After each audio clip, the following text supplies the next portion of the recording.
કાકા અત્યારે તમે ક્યાં આવ્યા છો? અત્યારે હું કસ્બાની ઓફિસ આવ્યો છું. અને શું કામ આવ્યા છો? કસ્બાને એક અગત્યની રજૂઆત કરવા માટે આવ્યા શું છે. છે રજૂઆત?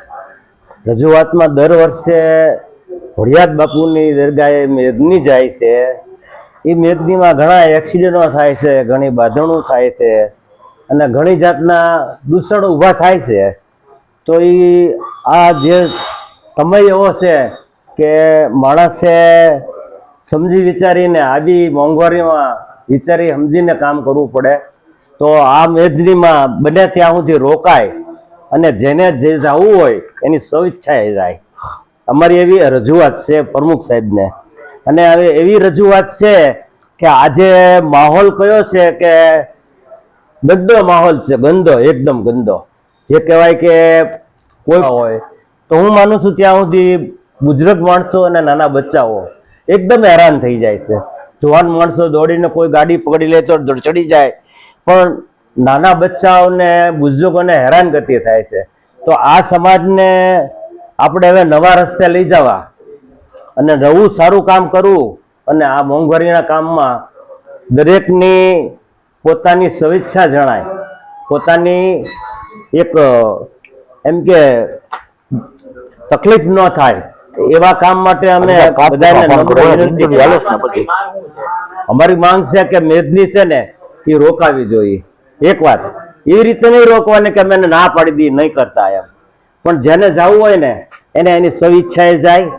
આ મેદનીનો જે ઝુલ્લસ કરીને બધા જાય છે અને એમાં જે કાંઈ અત્યારે બીના બને છે ને એની જવાબદારી ભલે એ લોકો લેતા હોય, પણ જ્યારે બની ગયા પછીની જે તકલીફ થાય છે ને એ કોઈના ઘર ઉપર આવે ત્યારે નથી આવતા. એટલે હું એમ માનું છું કે આ મેદનીમાં છે ને સ્વેચ્છાએ બહુ ધીમી ગતિએ અને એકદમ નિર્વસ્ત રહીને કામ કરવું પડે એવી અમારે પ્રમુખ સાહેબને અમે અરજી આપી હતી કે તમે આ મેદની આગેવાનોને સમજાવો, જેથી કરીને અમે છે ને આપણા બીજા ભાઈઓને જે નાસમજ હોય, જેને માનતા હોય ને જાય, એની માટે કોઈ ના નથી, એ એની રીતે જાય. પણ આ મેદની દર વર્ષે જાય છે એનું આ વર્ષે જો મેદની ન જાય એવું નથી કહેતો, પણ બધાને સ્વઈચ્છાએ જવાનું કરો. અને આની જવાબદારી પછી કસ્બા ઉપર આવે ને ત્યારે આ કસ્બાવાળા એમ કે અમારી જવાબદારી નથી, પણ અમે અત્યારે એમ કહીએ છીએ કસ્બાવાળાને, પ્રમુખ સાહેબને કે તમે એને સમજાવી બોલાવીને સમજાવી શકો છો તો સમજાવો એવી અમારે બધાની નમ્ર વિનંતી છે. કસ્બાના પ્રમુખે આપને શું આશ્વાસન આપ્યું? કસ્બાના પ્રમુખ એમ કહેશે અમે એને બોલાવશું, એનો શું જવાબ છે એ જાણી લેશું અને પછી તમને બોલાવીને જવાબ દેશું. પણ અમારા કસ્બા બહુ આવડકવાળા છે, અમે માનીએ છીએ ત્યાં સુધી એ અનુભવી છે અને એ જે કામ કરશે ને એ અમે માનીએ છીએ ત્યાં સુધી બહુ સારું જ કરશે. લ્યો પ્રમુખ સાહેબ. ભાઈ શું કેવું છે આ જે જાગૃત મુસ્લિમ સમાજના લોકો દ્વારા જે તમને અરજી આપવામાં આવી છે? મેં અત્યારે આ લોકોની એક અરજી લઈ લીધી છે અને હું આવનારા દિવસોમાં બને ત્યાં સુધી બને એટલું વહેલા ઝુલ્લસ કમિટીના જે સભ્યો છે એમને બોલાવવું, અહીંયા એની પાસે આમની રજૂઆત કરું. ઉસ્માનભાઈએ કીધું એમ કે ભાઈ એક તો વાતાવરણ અત્યારનું ખરાબ છે, બીજા નંબરની અંદર મેં મેદનીની અંદર જોયું છે કે ઓરતો આપણી બે ફાર્મ જાય, બે પડદા બરોબર ને, બે પડદા હોય છે.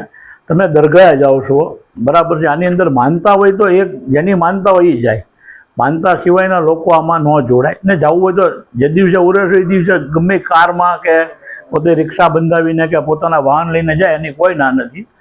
આની અંદર ન જોડાય તો વધારે સારી વાત છે.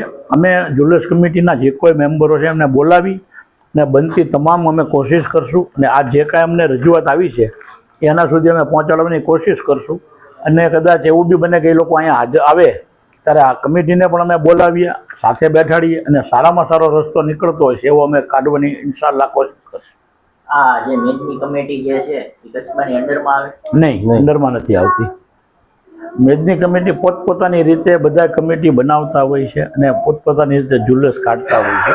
આ વર્ષોથી બાપુની વાડીએથી ઝુલ્લસ નીકળતું હતું હવે બાપુની વાડીની બહાર જે મંદિર છે ત્યાંથી કાઢવામાં આવે છે ઝુલ્લસને, અને જુદા જુદા લોકો દ્વારા કાઢવામાં આવે. પહેલા રાજ્યભાઈ હતા, રાજ્યભાઈ ગુજરી ગયા પછી અત્યારે બીજી કમિટી બની છે, એ લોકો કાઢે છે. જે કોઈ કાઢતા છે એને અમે બોલાવી અને આ લોકોની રજૂઆત એની સુધી પહોંચાડવાની કોશિશ કરશું, અને પછી શું રસ્તો નીકળે છે એની અમે જાણ કરશું.